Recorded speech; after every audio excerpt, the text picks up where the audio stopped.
Kamusta mga ka-fam? Welcome back sa inyong paboritong channel. Kung hindi pa kayo nakasubscribe, ano pang hinihintay nyo? Hit that subscribe button and ring the bell para hindi nyo ma-miss ang latest chika. Mga ka-fam, grabe ha, ito na ata ang pinaka-explosive revelation ng taon. After years of speculation and silence, si AJ Raval mismo na ang nagsalita. At yes, she confirmed it. May mga anak na raw sila ni Aljur Abrenica. Pero teka lang, hindi lang yan. May reaction din si Kylie Padilla. At sobrang calm. Kaya stay ka lang dito mga ka-fam, kasi malalaman natin ang buong chika behind this viral revelation.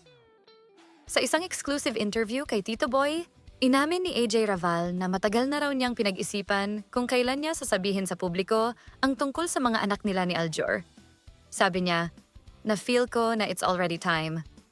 Mga ka-fam, after all the rumors and speculation, AJ finally felt ready to share this part of her life. Totoo ba na kayo ni Aljur ay may dalawang mga anak na? Actually, Tito Boy, 5 na po. 5? Yes. Okay. What do you need? I have 5 kids. First one is my, Ariana. Panganay ko po siya. Second one is Aaron. He's an angel now, Tito. And then, third one is Alkina, yung panganay po namin ni Aljur. Okay. Junior, and then Abraham. So, with Aljur, you have 3 babies. Yes.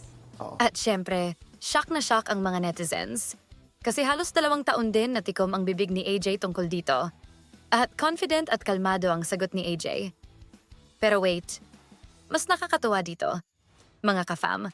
Kasi ibinahagi ni AJ na okay raw ang relationship ng mga anak nila ni Aljur sa mga anak ni Kylie Padilla. As in, magkakalaro sila.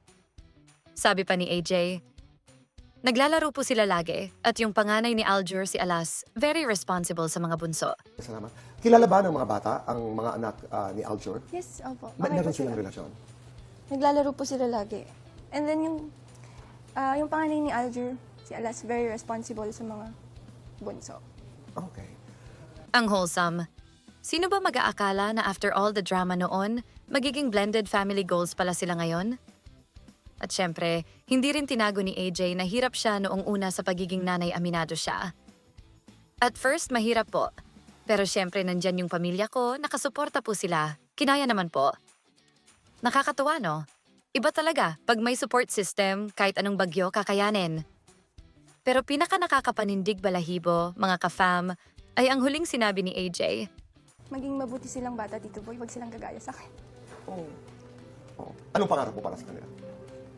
Magkaroon ng malayang buhay, Tito Boy. Mahalaga yun. That's a powerful word. Isang malayang buhay. Grabe yon, parang may halong pagsisisi, pero punong-puno rin ng pag-asa at pagmamahal bilang ina. Ngayon mga ka-fam, eto ang twist. Si Kylie Padilla, tahimik pero klase pa rin ang naging reaksyon. Sabi ni Kylie, wala raw siyang sama ng loob at ang mahalaga ay mabuti si Aljur bilang ama sa kanilang mga anak. Very mature, di ba?